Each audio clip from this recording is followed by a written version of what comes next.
பதினெட்டாம் படி கருப்பனுக்கு சேவல், கொல்லிமலை சின்ன கருப்பனுக்கு காதி என்ன என்ன ஆட்டு ரத்தம் குடிப்பவன் அழகான கருப்பணசாமி கொல்லிமலை சின்ன கருப்பன்.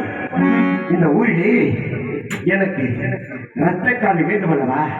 அதற்காக என்ன செய்ய போகின்றேன், என்ன செய்ய போகின்றேன்? அதாவது 15 வயதுக்கு கீழ்பட்டவர்கள் யாராவது ஒருவரையாவது அறுத்து ரத்தத்தை குடிக்க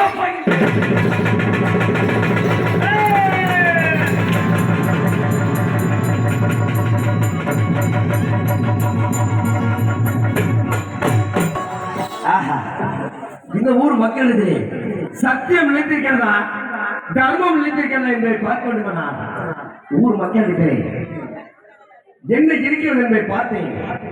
15 வயது என்பதல்ல, ஒரு வயதிற்கு உட்பட்டவர்கள் அனைவருமே இந்த ஊரில் வந்தவர்களா? ஆனால் எதற்காக இந்த கருப்பன் விரட்டினான்? 6 அடி உள்ள மக்களாகப்பட்டவர்கள் நம்ம என்ன வேண்டிக்குவோம்? வா, இன்னைக்கு ஒரு வீட்டில் திருடிட்டேன், என்னை மன்னிச்சுக்க, பொங்க வச்சிடுறேன், கெடா வெட்டிடுறேன், முடி எடுத்துறேன், எல்லாம் வேணும். சின்ன குழந்தை என்ன வேண்டாம்? ஏய், சின்ன குழந்தை என்ன வேண்டும்? வேண்டதுக்கான புத்தி அவங்க இருக்குமா? இருக்காது. இப்ப முச்சந்தி, முக்கட்டு பாதை, அதாவது ஒரு ஊர்ல சேரக்கூடிய பாதை, 4 ரோட்டு பாதை, முச்சந்தி பாதைன்னு சொல்லுவாங்க. அந்த இடத்துல தாயத்து, திருநீர், குங்குமம், ஏய் எலுமிச்சம்பழம் அப்படின்னு சொல்லக்கூடிய அத்தனை மந்திரிச்சு அப்படின்னு போட்டிருப்பாங்க. அத இந்த குழந்தைகள் விதிச்சுட்டா என்ன நடக்கும்?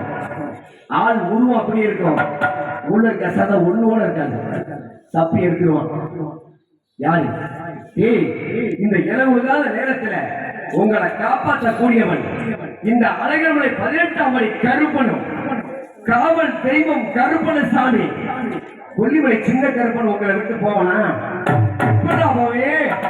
கொல்லிமலை சின்ன கருப்பணசாமி இந்த இடத்துல இருந்து உங்களை நலநாட்டணும் அப்படிங்கிறதுக்காக இந்த ஊர் மக்களிடத்திலே என்னெல்லாம் செய்யணும் அப்படிங்கிறதுக்காக வந்திருக்கேன். அப்படின்னா இந்த ஊர் மக்கள் எனக்கு என்னென்ன கொடுப்பார்கள், என்னென்ன கொடுப்பார்கள்? ஆண்டொட்டி மலைக்கு வெகுபுறமாக, ஆகாசபுரனுக்கு கீழ்புறமாக, இங்க வந்து பேசினா தெரிஞ்சிடும். ஆகாசபுரனுக்கு கீழ்புறமாக, சேத்தரி ஊரணி மதத்தின் அருகிலாக அருமை தேவிக்கும் அருமை முத்திரிக்கும் வழக்கு பிள்ளையாக வழங்கும். தந்தையாகப்பட்டவர் சிவபெருமான்